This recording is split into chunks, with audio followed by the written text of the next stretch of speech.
By infinity, by the way. Here's Jacque. Jacque, for a situation where your first opportunity now here as a head coach, how did it feel to get a win that was that authoritative and comprehensive, and in your mind, what were the keys to it? Yeah, I think we really came out with the right mindset. That first group really got us and established like our wheel. We picked up full court, really tried to put an imprint on the game, and then guys just filtered in off the bench and had an impact. Kevin's job of getting the group going, his ability to be a hub for us, rebound for us, come up with a triple-double, set the tone, and pretty impressive. Jacque, I got a couple for you. Just where would you say Seth's at? You know, he was unable to play in the back-to-back, then he has a big night tonight. I mean, where would you say his progress is at, and do you expect him to play this weekend in L.A. both games? Not sure about both games. Hopefully he gets here. It'll be good to see how he feels after this game. Said he felt good with the minutes tonight, so we'll just keep building.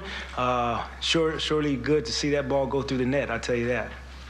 And then Edmond, you know, he talked this morning about missing the open threes they were giving him. It looked like tonight that finally changes. What would you say to him? Yeah, I think overall the looks have been good. And so the process was right. We talked about that. Continue to trust each other, spray that thing. And we even said in the timeout, like, Kevin's ability, he hit Edmond in the corner. They shifted, made three, did the same thing with Royce when he was at the elbow. He missed a shot, but the process was right. So we keep doing that, we'll be all right. And just last one, is there anything new with T.J. Warren? Nothing new.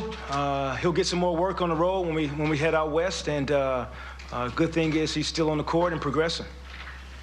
Coach, just the number of assists you guys had. 30, Christian. Let's go. 30 assists. Come on, that's a good number. Yeah, is that a byproduct of defense leading the offense, or is that kind of just the offense, the half-court offense that you guys wanted to see out there? Yeah, I think overall, you know, we're putting guys on the floor, hopefully, that continue to play with each other and, you know, getting into the paint. If we can continue to do that, put pressure on the defense, we have multiple ball handlers out there. We can play small. Kevin can handle, which is, you know, very unusual. We can bring smalls in to set screens. So we're just taking advantage of the spacing, and guys are just playing freely, which is great to see. What did you think about the way Ben and Edmond played tonight? Yeah, great. You see Edmond setting the tone for us, picking up full court. He did it versus Luka. He did it tonight versus Brunson. So he'll continue to do that, set the tone. It just makes a difference. He's engaged. He gets the rest of the group engaged. And then Ben was great. I thought he was aggressive. I thought when he had the basketball, he pushed it with pace. So I think overall a positive night for him. At the beginning of the second quarter, I think the Knicks scored 5 quick points, and you called that timeout. That was a quick one, Christian. Yeah. We're not going to let that thing get any further than that. Yeah, that was a quick one. We had to talk it over. We had a shot that wasn't great, and then also offensive rebound same time, so we just had to lock back in and remind them to lock back in. Jacque, the defense these last few games, especially tonight, it seems like there's just better communication. A lot of these guys on some of these switches, recovering all the way across the court to match up. Like, what do you attribute that to these last few games? We showed 2 clips at halftime. The 2 clips were us shifted, very much so, covering for each other, the talk behind it. And it's not going to be perfect, and that's what we talked about. The basketball isn't perfect, but you cover for your teammate, and he covers for someone else, and we can live with it. So I think that's where we're progressing and seeing, I know, guys not caring if they get beat. They're trying to do the right thing, but the teammates going to cover for them.